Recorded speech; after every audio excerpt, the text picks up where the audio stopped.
एक बार की बात है, दूर देश की पहाड़ियों के बीच बसे एक छोटे से गांव में कवि नाम का एक आदमी रहता था। कवि को उनके दृढ़ निश्चय और विपरीत परिस्थितियों में भी हार न मानने के लिए जाना जाता था। हालांकि यहां तक कि सबसे लचीली आत्माएं भी खुद को माप से परे परीक्षण में पा सकती है। एक दिन जब कवि गांव से गुजर रहा था, उसकी नजर एक बौद्ध मठ पर पड़ी। जिज्ञासा बढ़ी, उसने इसकी शांत दीवारों के भीतर प्रवेश करने और सांत्वना खोजने का फैसला किया। अंदर उनकी मुलाकात भंते नाम के एक बुद्धिमान और सौम्य भिक्षु से हुई, जो अपनी गहन शिक्षाओं के लिए प्रसिद्ध थे। कवि की प्रतिष्ठा से प्रभावित होकर भंते ने उनसे संपर्क किया और कहा, प्रिय मित्र, मुझे तुम्हारे भीतर एक बड़ी ताकत महसूस होती है। हालांकि सच्ची ताकत न केवल दृढ़ता में निहित है, बल्कि यह जानने में भी है कि कब जाने देना है। मुझे एक कहानी साझा करने की अनुमति दें जो शायद खत्म हो जाए, इस पर प्रकाश डालें। भंते ने अपनी कथा प्रारंभ की। एक बार एक युवक था जो एक कुशल तीरंदाज बनने का सपना देखता था। उसने अथक अभ्यास किया, लेकिन कितनी भी कोशिश करने के बावजूद वह लक्ष्य को भेद नहीं सका।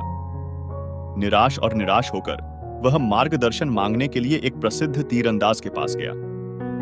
धनुर्धर, एक बुद्धिमान बूढ़ा व्यक्ति, उसकी मदद करने के लिए सहमत हुआ।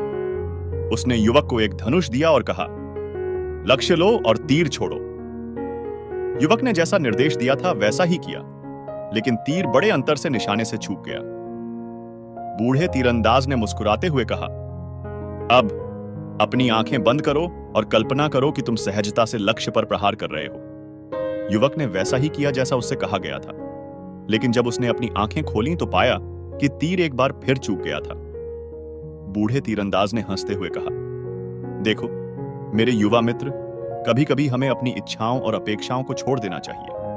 केवल तभी हम वास्तव में दृढ़ रहने की ताकत पा सकते हैं। याद रखें, यह परिणाम नहीं है जो हमें परिभाषित करता है, बल्कि हम जो यात्रा करते हैं। कवि ने ध्यान से सुना, उसकी आंखें समझ से भर गईं। भंते ने आगे कहा, तो मेरे प्यारे दोस्त, कभी हार मत मानो, लेकिन छोड़ना भी सीखो। यात्रा को गले लगाओ, क्योंकि हम जिन चुनौतियों का सामना करते हैं, उनके माध्यम से ही हम बढ़ते हैं और अपनी वास्तविक क्षमता की खोज करते हैं।